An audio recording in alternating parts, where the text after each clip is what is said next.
বিসমিল্লাহির রহমানির রহিম। আসসালামু আলাইকুম। হ্যালো এভরিওয়ান, কেমন আছো সবাই? আশা করছি সবাই অনেক বেশি ভালো আছো। আলহামদুলিল্লাহ, আমিও ভালো আছি। আজকে রান্না করব চিংড়ি মাছ দিয়ে জালি কুমড়া। এই গরমে অল্প মশলায় এমন একটা রান্না থাকলে আসলে আর কিছু লাগে না। তো এই চিংড়ি মাছের তরকারিটা আমি কিভাবে রান্না করি সেটাই আজকে দেখাবো। এই ফ্রাই প্যানে এখন দিয়ে দিলাম পরিমাণ মতো পেঁয়াজ কুচি এবং অলিভ অয়েল, তেল দিয়ে দিলাম। যার যেমন ভালো লাগে তেমনভাবে রান্না করবে। আমার যেভাবে আমি রান্না করি সেভাবেই আমি শেয়ার করব তোমাদের সাথে। এখানে অল্প তেলই দিয়েছি, বেশি দেইনি, আরও তেল লাগবে। এখানে অনেক কম হয়ে গেছে। যাই হোক, এখন পেঁয়াজটা মোটামুটি ভাজা হয়েছে। এই সাইডে আমি 4-5টা বড় চিংড়ি মাছ দিয়ে দিছি। মাছটাও ভাজা হবে, এই সাইডে তোমার পেঁয়াজটাও ভাজা হবে। দুই সাইডে আমি ভেজে নিচ্ছি সময় বাঁচানোর জন্য। আমরা যেহেতু গৃহিণী, সময় পাচ্ছি না, যতটুকু সময় পাচ্ছি ইউটিউবেই ব্যয় করার লাগছে দেখা যাচ্ছে। যাই হোক, যতটুকু সম্ভব চেষ্টাই করি আমরা যেভাবে সহজ ওয়েতে কাজ করে নেওয়া যায়, তো সেটাই তো করি। এখন চিংড়ি মাছগুলি একটু উল্টে পাল্টে ভাজবো, হালকা পাতলা ভাজবো, অত বেশি ভাজবো না। ভেজে তারপরে একটু রান্না করলে মজা লাগে বেশি। এই গরমে এভাবে অল্প হালকা পাতলা মশলায় চিংড়ি মাছ দিয়ে জালি কুমড়া কিন্তু ভীষণ মজার হয়। এখানে দেখো পেঁয়াজটাও ভাজা হয়ে গেল, চিংড়ি মাছও ভাজা হয়ে গেল। তো এভাবেই ভেজে নিচ্ছি, দেখতে থাকো। অল্প মশলা তেলে এভাবে রান্না করলে অনেক বেশি ভালো লাগবে। আর চ্যানেলের নতুন সদস্য যারা এসেছো, প্লিজ সবাই একটা লাইক দিয়ে ভিডিওটা কন্টিনিউ করার অনুরোধ রইল। আর যেহেতু চ্যানেলে চলে এসেছো, ভিডিও দেখছো, প্লিজ সবাই একটা লাইক দিও এবং কমেন্ট ভালো লাগলে কইরো, সমস্যা নাই। মশলাটা যাতে পুড়ে না যায়, যার জন্য আমি যেহেতু আরও কাজ করতেছি সাথে, হালকা একটু পানি দিয়ে এখন কাশ্মীরি লাল মরিচের গুঁড়ো দিয়ে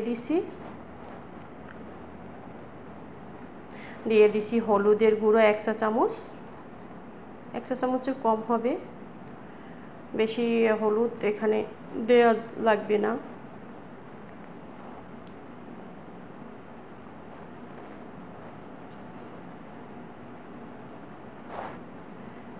দিয়ে দিচ্ছি অল্প করে আদা রসুনের পেস্ট। আমি একসাথে আদা রসুন পেস্ট করি সব সময়, ওই যে সহজ কাজের জন্যই। সহজ ওয়ে যতটা আছে ততটাই চেষ্টা করি যে সহজভাবেই করব কাজ।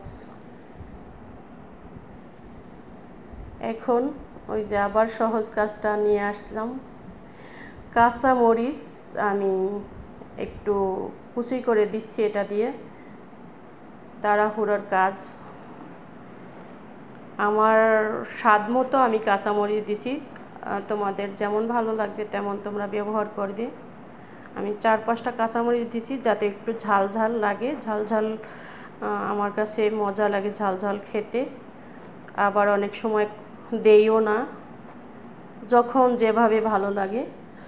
কষানো মোটামুটি হয়েই গেছে, মোটামুটি বলতে কষানো হয়ে গেছে। এখন আমি কিউব করে কেটে রেখেছি অফ ক্যামেরায় জালি কুমড়া দিয়ে দিব। একটু নাড়াচাড়া করে নিচ্ছি। একদম সুন্দর মতো কষানো হয়ে গেছে আমার চিংড়ি মাছ মশলা দিয়ে। এই যে চিংড়ি মাছের জন্য কাটা, এটা কিন্তু আমার এটা মায়ের কাছ থেকে শিখেছি আমরা। চিংড়ি মাছের জন্য এরকম কিউব করে কাটতো, আর এমনি অন্য মাছের জন্য একটু লম্বাটে কাটতো। আমরা কিন্তু মায়ের কাছ থেকেই এগুলো শিখছি। অনেক দেশে আবার এক রকমেরই কাটে, এক এক রকমের মানে মাছ মাংসের তরকারি এক এক রকম কাটতো আমার মা। এই তো এখন এটাকে অনেকক্ষণ ধরে কষিয়ে নেব সুন্দর করে। কষাতে কষাতে অর্ধেকটা হয়ে যাবে একদম। আর এখানে কিন্তু তরকারি কিন্তু অল্প, চিংড়ি মাছ যেহেতু কম দিয়েছি, তরকারিও অল্প। আরও তরকারি একটা রান্না করেছি অফ ক্যামেরায়, সেটা আর দেখানো হয়নি, এটাই যথেষ্ট। দেখো একদম পানি দেইনি কিন্তু এখনও, আর ঢাকনাও দেইনি। আমি একটা আলসি মানুষ, ঢাকনা দিতে ভালো লাগে না, যার জন্য আমার ঢাকনা দেওয়া হয় না। ঝোলের পানি দিয়ে দিব, অল্প করেই ঝোলের পানি দেব, কারণ জালি কুমড়ায় আমি মনে করি ঝোল অত বেশি ভালো লাগে না, পাঞ্চে পাঞ্চে লাগে। আমি একদম মাখো মাখো টাইপের রাখবো, একদম বেশি ঝোলও না। এই যে এমন হবে, এই যে দেখছো মাখো মাখো টাইপের। এখন আমি ধনেপাতা দিয়ে নামিয়ে নেব। ধনেপাতা দিয়ে একটু নাড়াচাড়া করে নেব। ধনেপাতাটা দিলে কি হয়, তরকারিটার মজাটাই অন্যরকম হয়। আমার কাছে অনেক সময় থাকে না, যখন থাকে তখনই আমি দেই।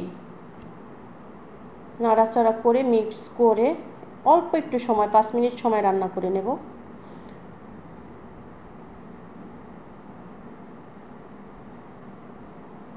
দেখো একদম মাখো মাখো হয়েছে, কেমন ঝোলও নাই আবার একবারে কমও না, মিডিয়াম। এইভাবে যদি এই গরমে রান্না করা হয়, খেতে কিন্তু ভীষণ মজার হবে।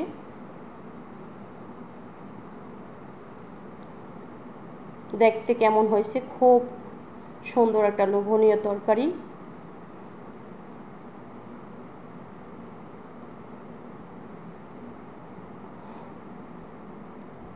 নাড়াচাড়া করে একেবারে মিশিয়ে নিছি, হয়ে গেছে আমার লোভনীয় জালি কুমড়া চিংড়ি মাছের তরকারি।